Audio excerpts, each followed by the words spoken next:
Luis Ariz is trying to do something for the first time since Ted Williams, and that is hit 400 in a season. Right now, he's hitting 401. Elly de la Cruz, he made his debut yesterday against the Dodgers, and man, did he show off his crazy tools. And also, there was a little bit of beef, if you want to call it that, in the Mets and Braves game. All of that in today's MLB Recap, a series in which we recap every single game, almost every single day. And also a reminder, use code Fuzzy on SeatGeek if you're going to any baseball games or concerts anytime soon. I don't know how I forgot to mention this, but Aaron Judge tore his toe on this play. It was just revealed that he's going to be going on the IL. This sucks for Aaron Judge and the Yankees. Now, before we get into all of the games from yesterday, I do want to give two updates on Alek Manoah and Jacob deGrom. First, we'll talk about Jacob deGrom because I didn't talk about him yesterday, and if I did, it was the fact that he was going to come back healthy according to the GM of the Rangers. Obviously, that is no longer happening. He is going to have to require another Tommy John surgery. I feel so bad for the guy. You know, anytime you get told you're not going to be able to be out there for a little while, it's tough, so. But, oh man, you know, I went through this before, and, you know, I know what it takes to get back. And to not be able to be out there and, you know, help them win, it stinks. I am praying for Jacob deGrom to make a speedy recovery. The Rangers are outperforming all of our expectations that he was going to be the ace of a potential World Series caliber squad in 2023, but hopefully 2024 he can come back midseason or something like that. Alek Manoah, the update is not only is he getting sent down to the minors, he got sent down to rookie ball level, and maybe that's just because he's from Florida, so it's more familiar, and kind of get his mentals in check, because right now I don't know if it's a physical problem so much as a mental thing. So let me know in the comments, what do you make of the Jacob deGrom news, as well as Manoah getting sent down to rookie ball? The Dodgers and the Reds, so much happened in this game. It's going to be really hard to fit everything in this little recap, but we're going to try our best. Now, the Dodgers, they went up a few, but Cincy, they answered back with a few of their own. Tyler Stevenson, the catcher, he drove home 2 to tie at 3-3. One of those runs was Elly de la Cruz. He took a walk in his very first at-bat. That right there is not a walk. Elly's first hit was a 112-mile-per-hour double at his shoulder blades, and Elly's already tall. He's 6'5", so pretty much he's the only guy in baseball, him and O'Neal Cruz, that can hit that pitch. He also ran at 30.4 feet per second, which is more than elite. Now, the Dodgers, they did tee off on home runs from JD Martinez and a grand slam from Freddie Freeman. So me, I put a parlay for the Giants and the Dodgers. We'll talk about the Giants later on, but I was sitting pretty. But the Reds, they're never going to be out of games because the top half of that lineup is stupid, and they're not even at full strength yet. They stormed all the way back. They tie on a few infield singles and some bad LA pitching. The rookie, Matt McClain, he stepped in with runners on, and he walks it off. I know that the Reds got a lot of crap for gutting their roster and being a flat-out pathetic, putrid embarrassment over the last few years, but maybe it was worth it. They're loaded in terms of the farm system, and they haven't even called up what could be their best hitting prospect, Christian Encarnacion Strand. Also, I just want to mention that they scored 9 runs without hitting a single home run. That's not easy to do. Now, we have another walk-off to talk about, but before we get into that, I do want to talk about the Dodgers' NL West rival, the Diamondbacks, because if the Arizona Diamondbacks can do what they're supposed to do and beat the Nationals, they'll be in sole possession of first place in the NL West. Now, Washington, they went up early, but the Snakes, they started biting back, with Gabriel Moreno and Pavin Smith both plating a few on some singles. A sac fly from Josh Rojas tied things up at 4-4 when the rookie Moreno did it again. He's basically hitting 290 with 23 RBIs. Both he and Lourdes Gurriel Jr. have been really good for the Diamondbacks this year. Fast forward to the 6th inning, the underrated Josh Rojas, he broke it open again with a clutch 2-run single. He doesn't have any home runs, but just wait for the power to come back. I love Josh Rojas. Speaking of power, Pavin Smith, he has plenty of that. His 2-run home run gets Arizona into the double-digit club. The Diamondbacks win yet again. They are now in first place after the Dodgers have dropped 3 games in a row. Milwaukee, they're taking on the Orioles, and it is not going to be an easy day at the ballpark. Now, they did score 2 in the first on some singles from Brian Anderson and Abraham Toro, but look who tied it up. Aaron Hicks, he has a stupid 500 on base percentage in 5 games since joining Baltimore. Good for him. Maybe he was right that he just needed some consistent playing time. I guess there was just no room at the inn in New York. Both starters, they were pretty good. They only allowed 2 earned runs each. Freddie Peralta, he struck out 9 over 5, and Kyle Gibson, he racked up 7 strikeouts over 5. This was going to be a bullpen game,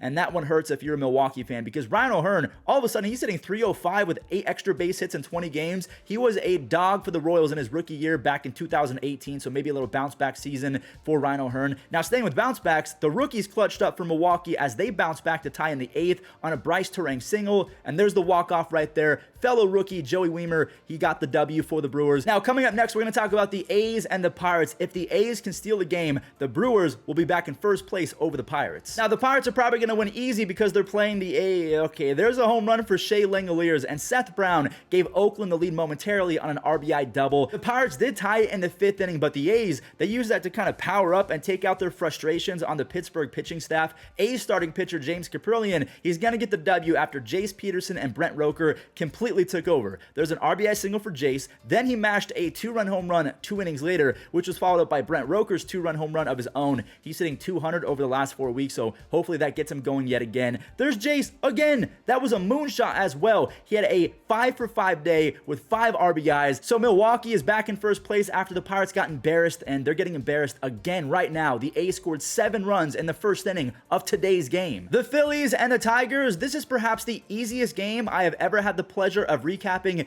June Schwarber, he was at it again. Kyle now has 3 home runs and 7 RBIs in his first 6 games to begin June, and that was the lone run for both squads. Taijuan Walker, he must have heard me talking smack about him because the last time that he pitched, I basically said that he was stealing money. There was no thievery in this one. 8 punchies over 7 shutout innings. His best start as a Philly, at least in my opinion. Craig Kimbrell, he decimated the Tigers. He struck out all 3 hitters for his 9th save of the year. And also, before we move on, I do want to show this clip of our friend Bryson Stott having a moment with Miguel Cabrera that was nuts. Moving on over to the Marlins and the Royals, a slow start to this one, but Miami, they broke out in the 5th inning on a Jesus Sanchez home run. He's basically hitting 290 with 5 home runs and a 145 OPS plus. There's Luis Arraez with another base hit. He raises his batting average to 401 in this game. I mean, is he going to do it? You guys have to let me know in the comments. De La Cruz, he delivered again with runners in scoring position as the Royals had multiple errors on one play. The 2023 Royals are up there with the A's as one of the most pathetic teams I've ever seen. Jesus Luzardo, he carved his way through 7. He struck out 8 Royals hitters without walking anyone. The Marlins, look at them, 6 games over 500 after winning 5 in a row. I haven't said Randy's name in a week or two, so I'm glad to see Randy back out there and driving in runs. There's a little RBI singy. Now we're going to skip to the 5th when Luke Raley sent one far, and I mean far. That 2-run Tater went 450 feet. He got on base 3 more times in this game. He has 11 home runs, 7 stolen bases, and a 163 OPS plus. They stole him from the Dodgers. Jose Siri, he also has 11 home runs, but that one went 460 feet. He fully enjoyed that one. He pimped that one. The dude has so much, I mean, do I dare say swag? 11 home runs, a 141 OPS plus for Jose Siri, all for Zach Eflin, who struck out 9 over nearly 7 shutout innings. He finally has his ERA under 3. He has been a fantastic pickup for the Tampa Bay Rays. So the Minnesota Twins lost. Let's see if the Guardians can pick up a game and beat the Red Sox. Now, it started off really nice for me, a Guardians fan, but the wheels, not only did they fall off, they were completely torn off by one of the worst relief outings I've seen in quite some time. That bases loaded walk ties it, and then Rob Refsnyder completes the comeback with a single to right field when Pablo Reyes and Alex Verdugo,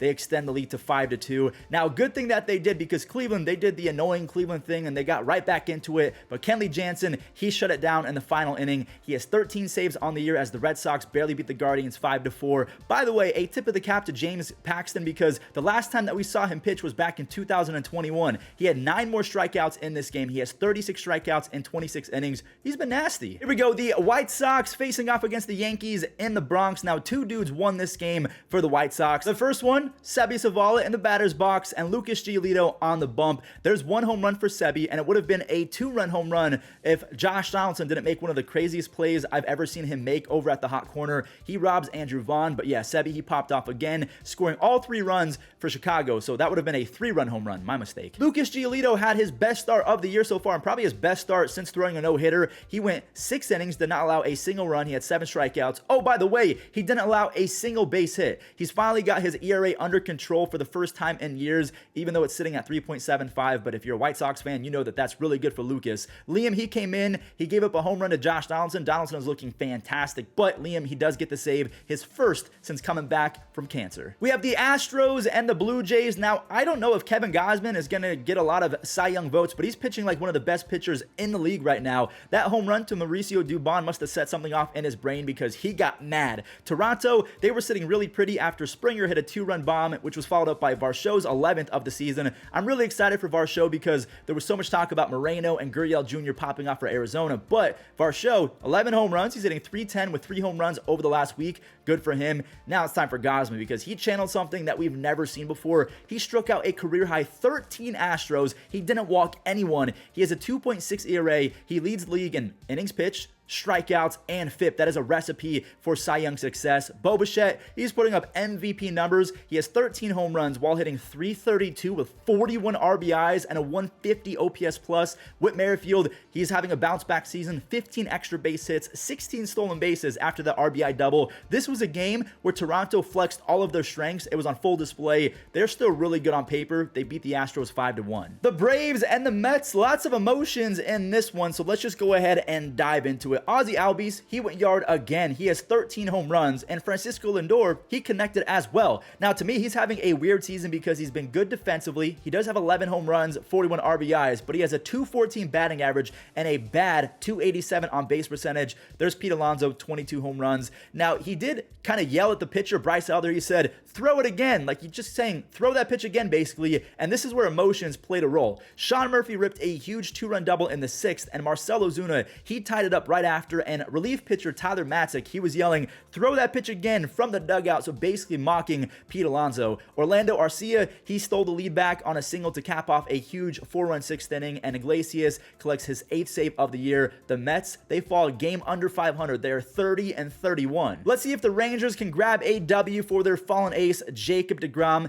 Now, Nolan Arenado, the game started off a little bit rough for Texas. That is a long 2-run home run to score Goldie, but here comes the Rangers. Mitch Garver, he doubled in the rookie Josh Young, and Nathaniel Lowe hit his 7th of the year. Marcus Semien, he went hitless in his first few at-bats. He steps in. He has a 25-game hit streak on the line, and he gets it done. He finds the gap for a base-clearing double. Marcus Semien is now tied with Wander Franco with 3.2 F4. That is #1 in all of baseball. Adolis Garcia, he's got 15 home runs now and 52 RBIs. Now, I do want to show Jordan Walker's first home run since being recalled because that was 430 feet to the second deck. If they send that guy down again, I'm going to be mad. The Rangers do win 6-4. They won 5 in a row after Will Smith converted his 11th save. You know how we talked about the Reds scoring 9 runs without hitting a single home run? Well, the Giants beat that. They scored 10 runs without hitting a single long ball. Again, that is not easy to do, but Brandon Crawford and Tyro Estrada, they got it going with some RBI singles. Patrick Bailey, the rookie switch-hitting catcher, he laid down RBI 3-bagger. He has been so much fun to watch. San Francisco, they went off again in the 5th,